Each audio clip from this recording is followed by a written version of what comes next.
G'day there, Saints fans. Thanks for joining me again here for another edition of OPPO View, where we sit down and discuss our upcoming matchup this week against the Melbourne Demons, and they're going to be itching to get back onto the park ASAP after last week's disappointing loss to the Eagles. So let's get straight into it. They got some really good match winners, sort of the match winners that we're envious of, in the fact that, you know, they've got Clayton Oler in the middle, Max Gawn, who's arguably one of the better leaders in the competition, not only from an on-field perspective, but also off-field.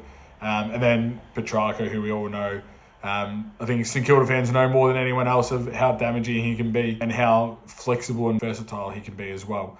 The ability to sort of rip the game apart through the middle and sort of, just stream out the midfield, burst the packs, and then, lace out to their forwards.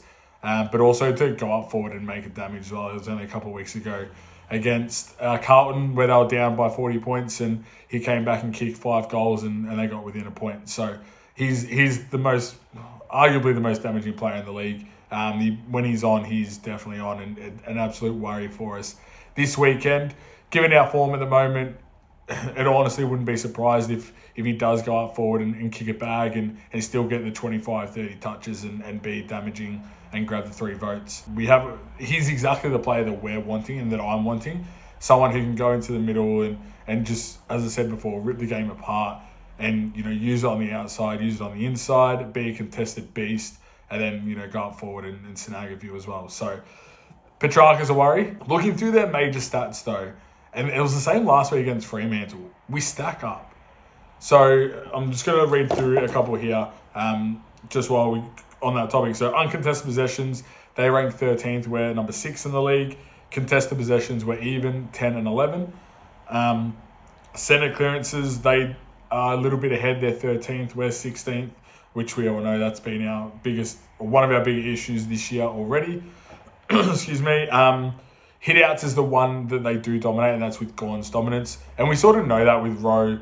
He's a really versatile ruckman, but he's not a hit-out ruckman. And to be fair, in this league at the moment, you're either going to get someone who can do the tap work and hit out to advantage, or you're going to sacrifice that and then gain another midfielder. We do it with the midfielder. Rowe got 31 touches, and I think he had 39 hit-outs last week against Luke Jackson. I thought he dominated him as much as he could. Marks inside 50, we're ahead, surprisingly. Inside 50s, we rank 13th, they're 14th. They beat us in tackles by a little bit, but every other stat is very similar. And if not similar, we're ahead, which I have concerns of, because the same scenario last week against Fremantle, looking through all those stats, it was something that we were like, all right, we can actually do something here. But the form when we put it onto the field is the issue and the worry, and issues there regarding what we can do, how we can move the ball quicker, and those sort of things. So Demons, look, they're a top team. They were expected to finish top 4. They're playing like it, albeit last week's disappointing loss to the Eagles, which is only going to really fire them up a little bit more. And we have to be on our game from the get-go. Some key players to watch for. I've already touched on Petracca. I think he's absolutely brilliant. Gawn, we all know what he can do. He does like to get forward as well, to really expose the opposition ruckman. So I'm hoping Rowe can do the same to him, and it can be a little bit of a toss and turn with them and really sort of be a battle. Bailey Fritz, I think he's ranked 4th in the Coleman at the moment. He doesn't get the pointers that he deserves. He's absolutely just the perfect lead up forward. Can take a hanger, has the jukes out right in front. He can really hit the scoreboard efficiently as well. I know this year he's probably had a little bit of the kicking woes that St Kilda face for the majority of the time. But he hasn't been as accurate as what I would assume he would love to be. But knowing our luck, he'll come against us and kick 7 straight. So he's a player to watch out for. Clayton Oliver touched on. He's still a classy midfielder in the middle. Likes to use the hands more so than the foot. But his contested work is absolutely insane. And then down back, I know Jake Lever's out this week, but Stephen May still, the general down there. Likes to control who goes where, what happens. Likes to play the spare man and be the intercept and really, take that control. And they're really good at rebound 50s. They rank 5th in the league. So that's a credit to both him and Lever. And then all their other players. Jug McVee down there as well.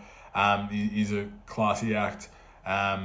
Those sort of players that can use the ball off the half-back line and then get it forward and then allow for Fritz, Petracca, Oliver, Van Rooyen, Chandler, who's a really good small forward, just does his role.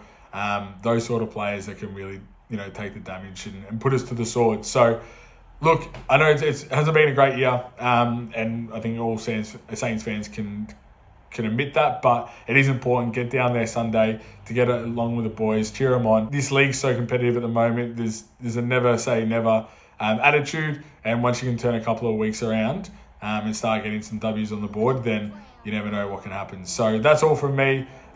Look, it's going to be a tough game. No beating around the bush there. They're a class act, Melbourne, but hopefully we can get the 4 points and really get some form on the run. Thanks for joining me again this week, and as always, go the Saints.